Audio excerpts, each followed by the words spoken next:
जय श्री राधा कृष्ण भगवान जी की, जय श्रीमद् भगवत गीता की, जय कार्तिक मास की। मंदिर श्री बंसी वाले महात्मा यूट्यूब चैनल की ओर से हम आप सभी भक्तों का हार्दिक अभिनंदन करते हैं। जैसा कि आप सभी जानते हैं कि कार्तिक मास का पावन समय चल रहा है और कार्तिक मास 2021 की आप सभी भक्तों को हार्दिक शुभकामनाएं।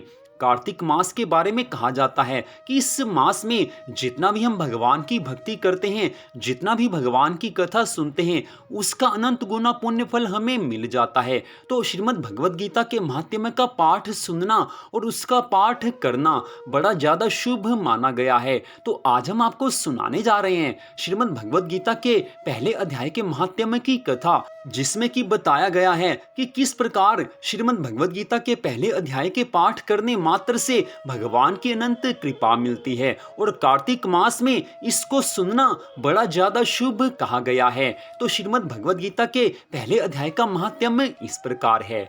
श्री पार्वती जी ने भगवान शिव शंकर भोलेनाथ जी से कहा, हे भगवान, आप सब तत्वों के ज्ञाता हैं। आपकी कृपा से मुझे श्री विष्णु संबंधी नाना प्रकार के धर्म सुनने को मिले जो समस्त लोक का उद्धार करने वाले हैं। हे देवेश, अब मैं गीता का महात्म्य सुनना चाहती हूँ, जिसका श्रवण करने से श्री हरि में भक्ति बढ़ती है। श्री महादेव जी कहने लगे हैं, जिनका श्री विग्रह अलसी के फूल की भांति श्याम वर्ण का है, पक्षी राज गरुड़ ही जिनके वाहन हैं, जो अपनी महिमा से कभी च्युत नहीं होते तथा शेष नाग की शैया पर शयन करते हैं, उन भगवान महाविष्णु की हम उपासना करते हैं। एक समय की बात है, मूर दैत्य के विनाशक भगवान श्री हरि विष्णु जी शेष नाग के रमणीय आसन पर सुख पूर्वक विराजमान थे। उस समय समस्त लोगों को आनंद देने वाली भगवती लक्ष्मी ने आदर पूर्वक प्रश्न किया। श्री लक्ष्मी जी ने पूछा, हे भगवान, आप संपूर्ण जगत का पालन करते हुए भी अपने ऐश्वर्य के प्रति उदासीन से होकर जो इस क्षीर सागर में नींद ले रहे हैं, इसका क्या कारण है? श्री भगवान कहने लगे हैं, हे सुमुखी, मैं नींद नहीं लेता हूं, अपितु तत्व का अनुसरण करने वाली अंतर्दृष्टि के द्वारा अपने ही महेश्वर तेज का साक्षात्कार कर रहा हूँ। देवी, यह वही तेज है जिसका योगी पुरुष कुशाग्र बुद्धि के द्वारा अपने अंतःकरण में दर्शन करते हैं तथा जिसे मीमांसक विद्वान वेदों का सार तत्व निश्चित करते हैं। वह महेश्वर तेज एक अजर प्रकाश स्वरूप आत्म रूप, रोग शोक से रहित अखंड आनंद का पुंज, निष्पंद निरीह तथा द्वैत रहित है। इस जगत का जीवन उसी के अधीन है, मैं उसी का अनुभव करता हूँ। देवेश्वरी, यही कारण है कि मैं तुम्हें नींद लेता सा प्रतीत हो रहा हूँ। श्री लक्ष्मी जी ने कहा, हे ऋषिकेश प्रभु, आप ही योगी पुरुषों के ध्येय हैं। आपके अतिरिक्त भी कोई ध्यान करने योग्य तत्व है, यह जानकर मुझे बड़ा कौतूहल हो रहा है। इस चराचर जगत की सृष्टि और संहार करने वाले स्वयं आप ही हैं। आप सर्वसमर्थ हैं। इस प्रकार की स्थिति में होकर भी यदि आप उस परम तत्व से भिन्न हैं तो मुझे उसका बोध कराइए। श्री भगवान कहने लगे हैं, हे प्रिय, आत्मा का स्वरूप द्वैत और अद्वैत से पृथक, भाव और अभाव से मुक्त तथा आदि और अंत से रहित है। शुद्ध ज्ञान के प्रकाश से उपलब्ध होने वाला तथा परमानंद स्वरूप होने के कारण एकमात्र सुंदर है। यही मेरा ईश्वरीय रूप है। आत्मा का एकत्व ही सबके द्वारा जानने योग्य है। गीता शास्त्र में इसी का प्रतिपादन हुआ है।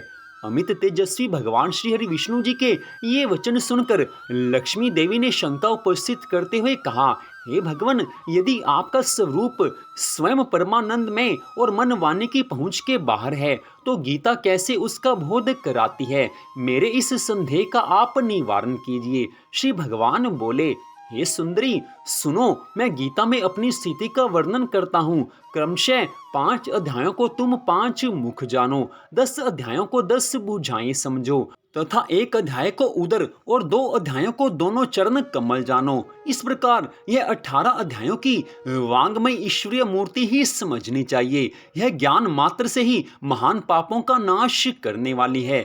जो उत्तम बुद्धि वाला पुरुष गीता के 1 या आधे अध्याय का अथवा 1 आधे आधे या चौथाई श्लोक का भी प्रतिदिन पाठ करता है या सुनता है, वह सुशर्मा के समान मुक्त हो जाता है। श्री लक्ष्मी जी ने पूछा, हे देव, सुशर्मा कौन था, किस जाति का था और किस कारण से उसकी मुक्ति हुई? श्री भगवान कहने लगे हैं, हे प्रिय, सुशर्मा बड़ी खोटी बुद्धि का मनुष्य था। पापियों का तो वह शिरोमणि ही था। उसका जन्म वैदिक ज्ञान से शून्य और क्रूरतापूर्ण कर्म करने वाले ब्राह्मणों के कुल में हुआ था।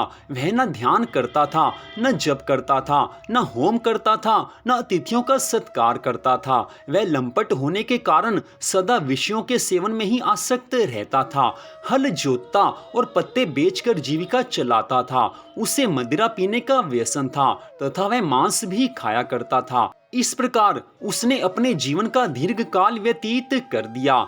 एक दिन मूढ़ बुद्धि सुशर्मा पत्ते लाने के लिए किसी ऋषि की वाटिका में घूम रहा था। इसी बीच में काल रूपधारी काले सांप ने उसे डंस लिया। सुशर्मा की वहीं पर मृत्यु हो गई।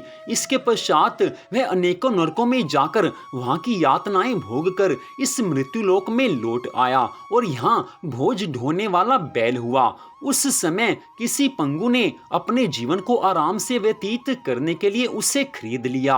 बैल ने अपनी पीठ पर पंगु का भार ढोते हुए बड़े कष्ट से 7-8 वर्ष बिताए। एक दिन पंगु ने किसी ऊंचे स्थान पर बहुत देर तक बड़ी तेजी के साथ उस बैल को घुमाया। इससे वह थककर बड़े वेग से पृथ्वी पर गिरा और मूर्छित हो गया। उस समय वहां कौतूहलवश आकृष्ट होकर बहुत से लोग एकत्रित हो गए। उस जन समुदाय में से किसी पुण्यात्मा व्यक्ति ने उस बैल का कल्याण करने के लिए उसे अपना पुण्य दान किया। इसके पश्चात कुछ दूसरे लोगों ने भी अपने अपने पुण्यों को याद करके उन्हें उसके लिए दान किया। उस भीड़ में एक वैश्या भी खड़ी थी। उसे अपने पुण्य का पता नहीं था, तो भी उसने लोगों की देखा देखी उस बैल के लिए कुछ त्याग किया। तदनंतर यमराज के दूत उस मरे हुए प्राणी को पहले यमपुरी में ले गए। वहां यह विचार कर कि यह वैश्या के दिए हुए पुण्य से पुण्यवान हो गया है, उसे छोड़ दिया गया। फिर वह इस भूलोक में आकर उत्तम कुल और शील वाले ब्राह्मणों के घर में उत्पन्न हुआ। उस समय भी उसे अपने पूर्व जन्मों की बातों का स्मरण बना हुआ था। बहुत दिनों के बाद अपने अज्ञान को दूर करने वाले कल्याण तत्व का जिज्ञासु होकर वह उस वैश्या के पास गया और उसके दान की बात बतलाते हुए उसने पूछा, तुमने कौन सा पुण्य दान किया था? वैश्या ने उत्तर दिया, वह पिंजरे में बैठा हुआ तोता प्रतिदिन कुछ पढ़ता है, उससे मेरा अंतःकरण पवित्र हो गया है। उसी का पुण्य मैंने तुम्हारे लिए दान किया था। इसके बाद उन दोनों ने तोते से पूछा। तब उस तोते ने अपना पूर्व जन्म का स्मरण करके प्राचीन इतिहास कहना आरंभ किया। तोता कहने लगा, पूर्व जन्म में मैं विद्वान होकर भी विद्वत्ता के अभिमान से मोहित रहता था। मेरा राग द्वेष इतना बढ़ गया था कि मैं गुणवान विद्वानों के प्रति भी ईर्ष्या भाव रखने लगा। फिर समय अनुसार मेरी मृत्यु हो गई और मैं अनेकों घृणित लोकों में भटकता फिरा। उसके बाद इस लोक में आया। सद्गुरु की अत्यंत निंदा करने के कारण तोते के कुल में मेरा जन्म हुआ।